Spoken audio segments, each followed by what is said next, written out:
മുംബൈയുടെ മത്സരങ്ങളിൽ വിവാദങ്ങൾക്ക് പഞ്ഞമുണ്ടാവാറില്ല. ഈ കളിയും വ്യത്യസ്തമായിരുന്നില്ല.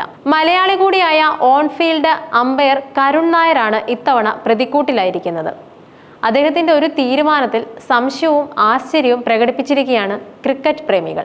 പഞ്ചാബ് കിങ്സിന് വേണ്ടി അഗ്രസീവ് ഇന്നിംഗ്സ് കളിച്ചുകൊണ്ടിരുന്ന ഓസ്ട്രേലിയൻ താം ജോഷ് ഇംഗിൾസിന്റെ പുറത്താവലാണ് വിവാദത്തിന് തിരികൊളുത്തിയത്. 3-ാം വിക്കറ്റിൽ നായകൻ ശ്രേയസ് അയ്യർക്കൊപ്പം മികച്ചൊരു കൂട്ടുകെട്ടുമായി പഞ്ചാബിനെ കളിയിലേക്ക് തിരിച്ചു കൊണ്ടുവരുന്നതിനിടെയാണ് അദ്ദേഹം പുറത്തായത്. ഓഫ് സ്റ്റംപിന് പുറത്ത് ഒരു ഷോർട്ട് ബോളാണ് ഹാർദിക് എറിഞ്ഞത്. ഇംഗിൾസ് അതിനെതിരെ ഒരു ഫുൾ ഷോട്ടിനും ശ്രമിച്ചെങ്കിലും കണക്റ്റായില്ല. ബോൾ നേരെ വിക്കറ്റ് കീപ്പർ ജോണി ബെയർസ്റ്റോയുടെ കൈകളിലെത്തുകയും ചെയ്തു. പിന്നാലെ ബെയർസ്റ്റോ ഒട്ടും ആത്മവിശ്വാസമില്ലാതെ വിക്കറ്റിനായി അപ്പീലും ചെയ്തു.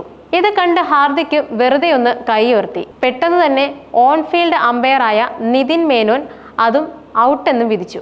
എന്നാൽ അത് എഡ്ജിലല്ലെന്ന ഉറപ്പിലായിരുന്നു ഇംഗിൾസ്. അദ്ദേഹം ഉടൻ തന്നെ തീരുമാനത്തിനെതിരെ റിവ്യൂ എടുത്തു. റിപ്ലേ പരിശോധിച്ചപ്പോൾ ബാറ്റിന് അരികിലൂടെ കടന്നു പോകവേ അൾട്രാ എഡ്ജിൽ ചെറിയൊരു സ്പൈക്ക് കാണിക്കുകയായിരുന്നു.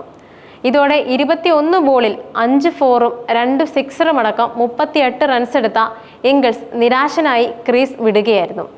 ഓൺഫീൽഡ് അമ്പയറുടെ വളരെ വേഗത്തിലുള്ള തീരുമാനത്തിലാണ് സോഷ്യൽ മീഡിയയിൽ പലരും സംശയം പ്രകടിപ്പിച്ചത്.